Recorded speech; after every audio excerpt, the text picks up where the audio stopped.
నమస్కారం సార్. నమస్తే అండి. సార్, వారసత్వం అనేది ఒక మిథ్య అన్నారు చంద్రబాబు నాయుడు గారు. ఆయన దావోస్ పర్యటనలో ఉన్నారు సార్. ఈ నేపథ్యంలో లోకేష్ గారు వారసత్వం ఈ సంబంధిత క్వశ్చన్స్ అక్కడ మీడియా వాళ్ళు అడిగారు. అప్పుడు ఆయన చెప్పారు, వారసత్వం అనేది ఒక మిథ్య, చుట్టూ ఉన్న పరిస్థితులే మనకు అవకాశాన్ని కల్పిస్తుంటాయి, వాటిని అందిపుచ్చుకోవాలని చెప్పేసి ఈయన తన అభిప్రాయాన్ని అయితే వెలిపించారు సార్. మరి ఇప్పుడు ఈ వారసత్వం అనే ఒక మిథ్య అన్నారు కదా, దీనిపైన మీ ఒపీనియన్ మీరే విధంగా చూస్తారు సార్? అంటే సినిమా రంగంలోను రాజకీయ రంగంలోను కూడా అన్నాడు ఆయన.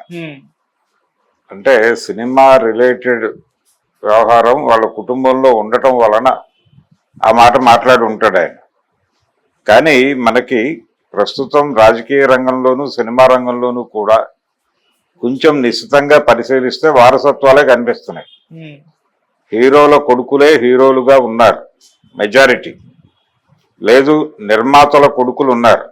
ఇప్పుడు మొన్న సంక్రాంతి బరిలో రిలీజ్ అయిన 3 సినిమాలు చూస్తే అందులో మొదట రిలీజ్ అయిన సినిమా చిరంజీవి గారి కొడుకుది, తర్వాత రిలీజ్ అయిన సినిమా ఎన్టీ రామారావు గారి కొడుకుది, ఆ తర్వాత రిలీజ్ అయిన సినిమా రామానాయుడు గారి కొడుకుది. కాబట్టి వీటికంటే ముందు రిలీజ్ అయి పెద్ద హిట్ అయినటువంటి పుష్ప అరవింద్ గారి కొడుకుది. ఇలా కొడుకుల సినిమాలే చూస్తున్నాం మనం. అలాగే రాజకీయాల్లో కూడా జగన్మోహన్ రెడ్డిని చూస్తున్నాం, వైఎస్ రాజశేఖర రెడ్డి గారి కొడుకు. పవన్ కళ్యాణ్ ఆయన చిరంజీవి గారి తమ్ముడు. ఏది ప్రజారాజ్యం వారసత్వంలో వచ్చిన జనసేన. అయితే జనసేన కొంచెం టిపికల్ నిర్మాణంతో పెడుతోంది. అంటే దీనికి రూట్ మ్యాప్ అక్కడే దొరికింది. ప్రజారాజ్యం నుంచి మొదలైన రూట్ మ్యాపే జనసేన, దాని ఎక్స్టెన్షన్ అనుకుంటే. అలాగే భారతదేశంలో ఏ రాష్ట్రంలో చూసినా కానీ మెజారిటీ వారసులే ఉన్నారు. అఖిలేష్ యాదవ్ ఎక్కడి నుంచి పుట్టాడు? రాజకీయ కుటుంబంలోనే పుట్టాడు ఆయన. అలా ఎక్కడికి వెళ్ళినా వారసులే ఉన్నారు, ఏ పార్టీలోకి వెళ్ళినా. ఎందుకున్నారు వారసులు అంటే ఇది ఒక చారిత్రకమైనటువంటి ప్రశ్న. ఎందుకు వారసులు ఉన్నారు రాజకీయాల్లో అంటే, రాజకీయం అనేది వ్యాపారంగా మారిపోయిన దశలో ఉన్నాం. గతంలో 90లకు ముందు ఉన్నటువంటి రాజకీయ నాయకుల వారసులు రాజకీయాల్లోకి వచ్చేవాళ్ళు కాదు, తక్కువ మంది వచ్చారు. ఆ తర్వాత కేవలం వారసులే వస్తున్నారు. ఇది ఈవెన్ లోకేష్ కూడా. లోకేష్ ఎందుకు, ఇప్పుడు ఆయన అమెరికాలో ఎక్కడో చదువుకున్నాడు, రామలింగరాజు గారి అబ్బాయి వీళ్ళందరూ కలిసి ఒక చోట ఉండి చదువుకున్నారు. ఇవన్నీ మాట్లాడతాడు ఆయన తెల్లారలేస్తాయి. మరి అంత చదువుకున్నవాడు ఇక్కడికి వచ్చి ప్రజాసేవ ఎందుకు చేయాలి? అక్కడే ఇంకేదైనా చేసుకోవచ్చు కదా, ఒక ఎంటర్ప్రైన్యూర్ కావచ్చు కదా ఆయన. ఈవెన్ కేటీఆర్ కూడా. కేటీఆర్ రాజకీయాల్లోకి ఎందుకు వచ్చాడు?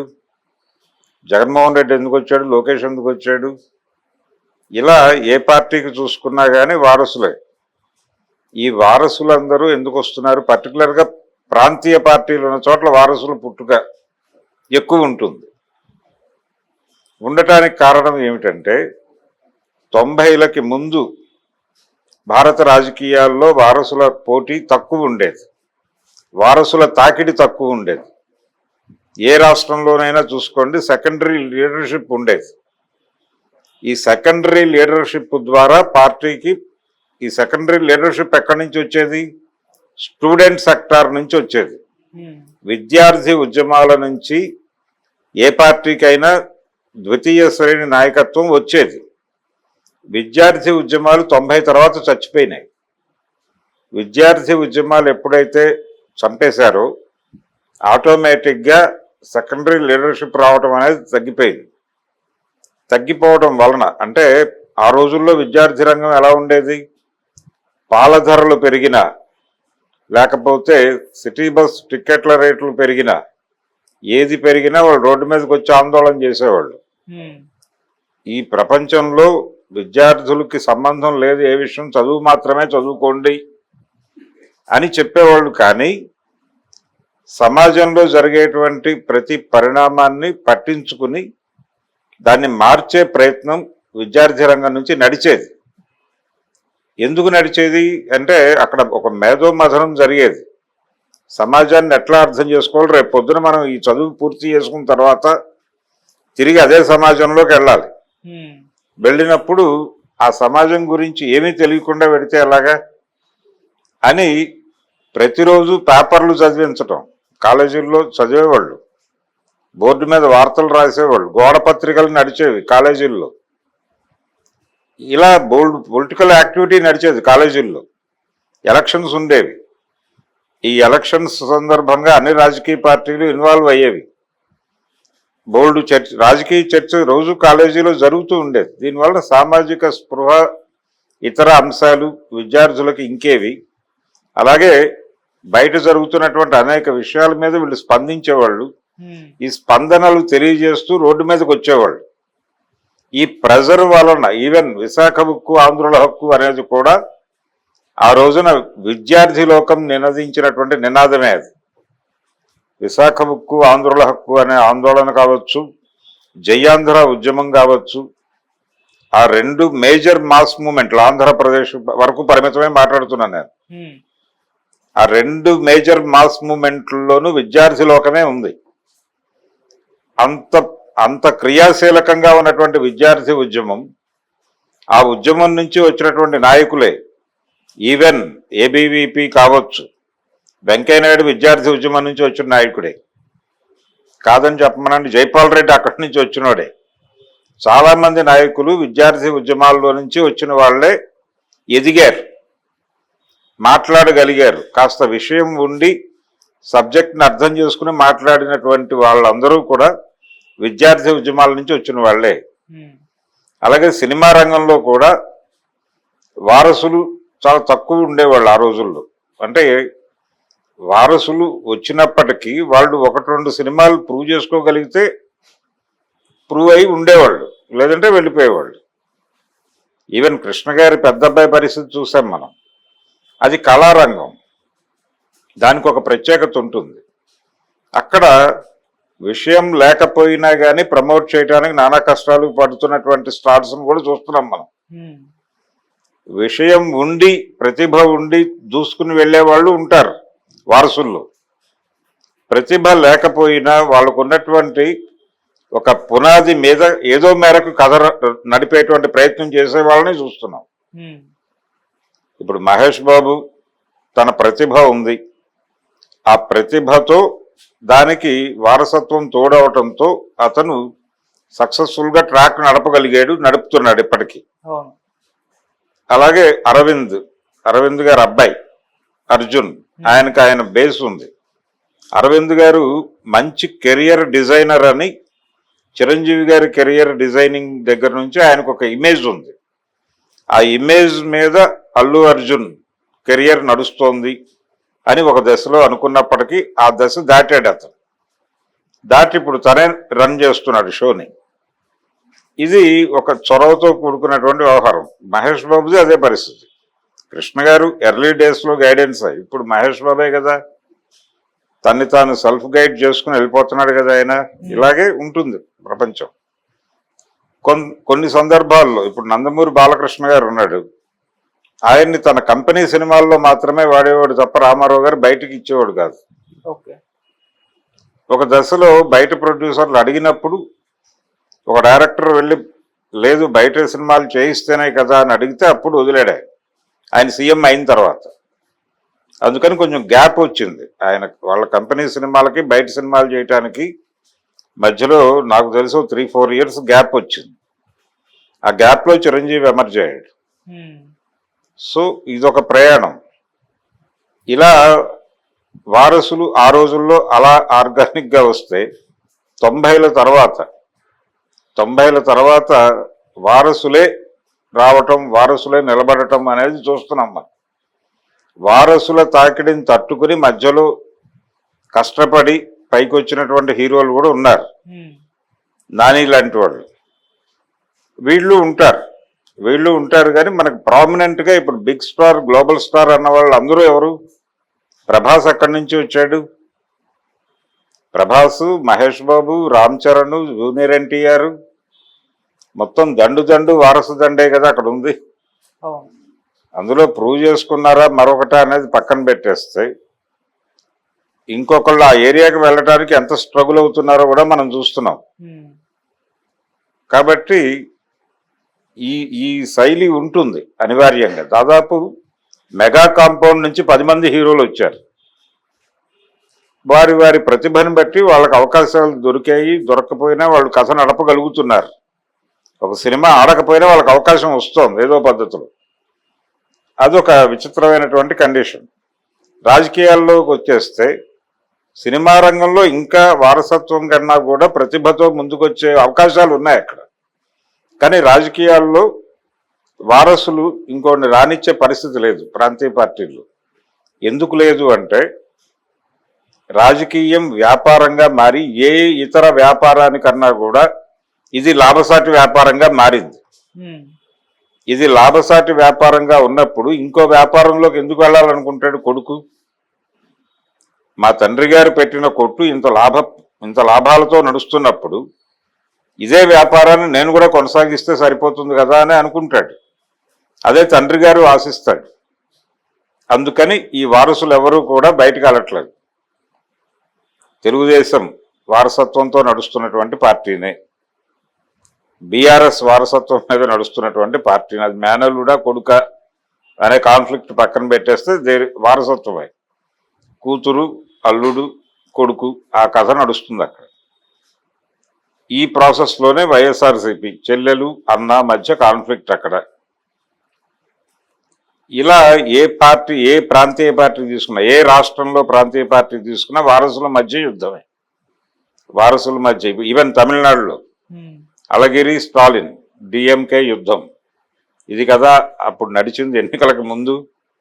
ఏడీఎంకే వారసత్వంతోనే కదా కొట్టుకు తెచ్చి 2 గ్రూపులు అయినాయి అవి. ఇది ప్రాంతీయ పార్టీలు అన్నీ కూడా ఒక లిమిటెడ్ కంపెనీలుగా మారిపోయినాయి.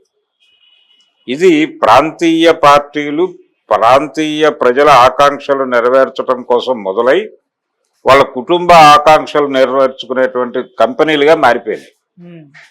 ఇది గుర్తించాలి ప్రజలు. ఎప్పుడైతే ఇవి లిమిటెడ్ కంపెనీలుగా మారిపోయాయో దీని మీద వస్తున్నటువంటి ప్రాఫిట్స్ వాళ్ళ వారసుల్ని చాలా అట్రాక్ట్ చేస్తున్నాయి. అట్రాక్ట్ చేసి వాళ్ళు ఇదే బిజినెస్, ఇదే బాగుంది, హ్యాపీగా ఇక్కడే ఉందాం అని ట్రైన్ అయ్యి అక్కడే ఉంటున్నారు. ఇది చెప్పాలి చంద్రబాబు. ఇదేదో ప్రతిభతో ఇవన్నీ మాట్లాడాడు ఆయన. అంటే వాళ్ళల్లో ప్రతిభ ఉంటే వస్తారు, లేదంటే రారు. అంటే తను వాంటెడ్గానే లొకేషన్ ప్రమోట్ చేస్తున్నట్టుగా కనిపించటానికి నిరాకరిస్తున్నాడు ఆయన. ఆ నిరాకరణలో భాగంగానే ఆ ప్రకటన ఇచ్చాడు. ఏది వారసత్వం మిథ్య అనేది. వారసత్వంలోనే కదా ఆయన వచ్చింది. ఎన్టీ రామారావు గారు అల్లుడు కాకపోతే ఏమిటి ఆయన పరిస్థితి? కాబట్టి అంటే కుటుంబాన్ని తన వెనక నడిపించుకోగలగటానికి కారణం ఆయన అల్లుడు అవటం వలన ఈజీ అయింది. ఆయన ముఖ్యమంత్రి పదవికి ఎందుకు ఎంపిక చేశారు? ఆ రోజున ఎన్టీఆర్ని పదవి నుంచి తప్పించాలనుకున్నటువంటి మార్కెట్ శక్తులు ఎందుకు చంద్రబాబునే అప్రోచ్ అయ్యాయి అంటే ఆయనకు ఆ యాక్సెస్ ఉంది కాబట్టి, అతని వల్ల మాత్రమే అవుతుంది కాబట్టి అతన్ని అప్రోచ్ అయ్యి ఆ పని చేయించుకున్నారు. ఆ వారసత్వం ఉండటం వల్లనే ఆయన ముఖ్యమంత్రి అవ్వగలిగాడు. లేకపోతే అది అంత ఈజీ వ్యవహారం కాదు. ఆయన అయిపోయాడు. ఇప్పుడు లోకేష్ని చేయటానికి ప్రమోట్ చేయమని ప్రెజర్ ఉంది పార్టీలో. ప్రెజర్ ఉన్నప్పటికీ లోకేష్ని ప్రమోట్ చేయటం, ఆల్రెడీ ప్రమోట్ చేయాల్సినంత చేశారు, అయిపోయింది. ఇంతకంటే ఎక్కువ చేస్తే బయట నుంచి వచ్చే ప్రమాదాలు ఉన్నాయి కాబట్టి ఆయన సంయమనం పాటిస్తూ ఇలా మాట్లాడాడు. ఈ స్టేట్మెంట్ వచ్చే ఎన్నికల ముందు డెఫినెట్గా ఉండదు. వచ్చే ఎన్నికల ముందు ఆయన వారసుడిగా ప్రకటించి పట్టాభిషేకం చేసి ఆ తర్వాత ఎన్నికలు అనేటువంటి దాన్ని ఏమిటంటారు, రాజసూయ యాగంలోకి పంపిస్తాడు, లేదు అశ్వమేధ యాగానికి పంపిస్తాడు. ఆ యాగం నెరవేర్చి రావడానికి ఇప్పుడు ఎవరెవరైతే ప్రెజర్ ఇస్తున్నారో సెకండరీ లీడర్షిప్ డెవలప్ చేయాలి అని వీళ్ళందరికీ బాధ్యత అప్పచెప్తాడు. మీరందరూ వెళ్ళి అతన్ని గెలిపించి తీసుకురండి అని పురమాయిస్తాడు. గెలిపించి తీసుకొస్తే ముఖ్యమంత్రి సీట్లో కూర్చోబెడతాడు. ఇది ఆయన బ్రెయిన్లో ఉన్న డిజైన్. అందుకని ఇప్పుడు ఇమ్మీడియట్గా ఎన్నికలు ఇంకా 3-4 ఏళ్ళు టైం ఉండగా ఇప్పుడు జమిలీ ఎన్నికలు ఏవి ఇప్పుడు ఇమ్మీడియట్గా వచ్చే పరిస్థితి లేదు. పార్లమెంట్ ఎలక్షన్స్తో పాటే జరుగుతాయి. పార్లమెంట్ ఎలక్షన్స్కి ముందు వెనకగా ఉన్న వాటిని మెజారిటీ తీసుకొచ్చి కలుపుతారు. ఈ కలపటం ఆల్రెడీ పార్లమెంట్ ఎలక్షన్స్తో పాటే జరిగింది ఏపీ ఎలక్షన్. సో వీళ్ళు 5 ఏళ్ళు ఉంటారు. ఈ 5 ఏళ్ళు డిస్టర్బెన్స్ లేకుండా పరిపాలన సజావుగా నడవడం కోసం మాత్రమే లోకేష్ని కంట్రోల్లో పెట్టాడు. మొదటి టర్మ్లో లోకేష్ చాలా ఎక్కువ పూసుకుని వివాదాస్పదం కావడం మనం చూసాం. ఈసారి లోకేష్ చాలా వ్యూహాత్మక మౌనం వహిస్తున్నాడు. ఇది కేవలం వ్యూహాత్మక మౌనమే. ఆయన వాంటెడ్గానే మాట్లాడటం లేదు, బయట కనిపించటం లేదు, చాలా తక్కువ కనిపిస్తున్నాడు, చాలా తక్కువ మాట్లాడుతున్నాడు. ఇది గమనించాలి. ఇది కూటమి స్పిరిట్ని కొనసాగించడం అనే ప్రోగ్రాంలో భాగంగా వాళ్ళు స్వయం నియంత్రణ పాటిస్తున్నారు. చంద్రబాబు, లోకేష్ కూడా ఆ స్వయం నియంత్రణ అర్థమయ్యేవాడికి అర్థమవుతోంది. వాళ్ళు ఎక్కడ ఓపెన్ అవ్వాలి, ఎక్కడ ముందుకు పరిగెట్టాలి అనేది వాళ్ళకి తెలుసు. ఆ అవకాశం వచ్చినప్పుడు ఆయనకి లోకేష్కి మార్గం సుగమం చేసి దారి ఇది అని చెప్తాడు, ఈయన వెళ్ళిపోతాడు. అది మాక్సిమం వచ్చే ఎన్నికల్లో జరగబోయే సినిమా. కాబట్టి వారసత్వం అనేదే ఉంటుంది ప్రాంతీయ పార్టీలో. ఆయన ఎన్ని చెప్పినా స్వయం ప్రతిభ ఉన్నటువంటి రామ్మోహన్ నాయుడిని ముఖ్యమంత్రి అభ్యర్థిగా ప్రకటిస్తాడు. ఆయన ప్రకటించే అవకాశం లేదు. ఆయన వారసుడే అయినప్పటికీ ముఖ్యమంత్రిగా ప్రకటించడం దగ్గర వారసత్వం కంటే కూడా అతని ప్రతిభ ప్రధానంగా కనిపిస్తుంది. అయినప్పటికీ రామ్మోహన్ నాయుడిని ప్రకటించే అవకాశం ఉందా? ఈరోజు తెలుగుదేశం పార్టీ క్యాడర్ దగ్గరికి వెళ్ళి మైక్ పెట్టినా ఎవరు మీ భవిష్యత్తు నాయకుడు అని చెప్తే లోకేష్ అనే చెప్తారు. ఇంకో పేరు చెప్పే ఛాన్సే లేదు. ఈవెన్ రామ్మోహన్ నాయుడు దగ్గరికి వెళ్ళి మైక్ పెట్టినా లోకేష్ మా నాయకుడు అని చెప్తాడు. సో వారసత్వం ఉన్నట్టా లేనట్టా అంటే ఉంది. అందుకని ఏదో స్టేజ్ మీద మాట్లాడటానికి ఆ మాటలు మాట్లాడాడు తప్ప ఆయన మనసులో లోకేష్ ఉన్నాడు. తెలుగుదేశం పార్టీ భవిష్యత్తు లోకేషే. లోకేష్ని ఆ ఏరియాలో లొకేట్ చేయటం అయిపోయింది ఆల్రెడీ. నిజానికి అరెస్టు, బెయిలు, ఎలక్షను అనే గొడవ లేకపోతే మొన్న ఎన్నికలు అయిపోయిన తర్వాతే లోకేష్ ముఖ్యమంత్రి కావాల్సింది. ముఖ్యమంత్రి కాలేకపోయానే అనే సఫికేషన్లో ఉన్నాడు అతను మాత్రమే కాదు, వాళ్ళ ఇంటి నుంచి కూడా ప్రెజర్ ఉంది. అంటే వాళ్ళ తల్లి గారి నుంచి కూడా తండ్రి గారికి ఒక ప్రెజర్ ఉంది. తొందరగా ఇతన్ని పదవిలో కూర్చోబెట్టమని ఇంటి నుంచి కూడా పోరుంది, ఆయన శ్రేయోభిలాషుల నుంచి కూడా పోరుంది. ఉన్నప్పటికీ ఇది టైం కాదు అని చెప్పి సంయమనం పాటించి ఆగుతున్నాడు చంద్రబాబు నాయుడు గారు. రాజకీయ దురంధరుడు కాబట్టి ఆయన కొంచెం పద్ధతిగా వెళుతున్నాడు. ఆ పద్ధతిగా వెళ్ళటం వలన ఈ డైలాగ్ చెప్పాడు ఆయన. ఆ స్క్రిప్ట్లో, ఆ డిజైనింగ్లో భాగంగా వారసత్వం లేదు, వారసత్వం మిథ్య అన్నాడు. ఎన్టీ రామారావు గారు ఆ రోజుల్లో కేంద్రం మిథ్య అన్నాడు. ఆ డైలాగ్ని కాపీ కొట్టి ఇక్కడ వారసత్వం మిథ్య అని ఒక స్టేట్మెంట్ ఇచ్చాడు. ఆ రోజుల్లో మీకు ఇష్టం వచ్చిన పద్ధతిలో పథకాలు అనౌన్స్ చేస్తున్నారు, దీనికి కేంద్రం తెలుసా, లేకపోతే వాళ్ళ మద్దతు ఉందా, నిధులు ఇస్తారా అని అడిగితే కేంద్రం మిథ్య బ్రదర్ అన్నాడు ఆయన. దాదాపు అదే స్టేట్మెంట్ని పట్టుకొచ్చి ఈయన వాడేశాడు. ఇది కూడా వారసత్వపు స్టేట్మెంటే. ఈ మిథ్య అనే పదం కూడా వారసత్వపు స్టేట్మెంటే. కాబట్టి వారసత్వానికి ఆ టైంని జోడించి నడిపినవాడు చంద్రబాబు. ఆ టైంకి ఏం కావాలో అది తెలుసుకుని వారసత్వంగా వచ్చేటువంటి దాన్ని వాడుకుని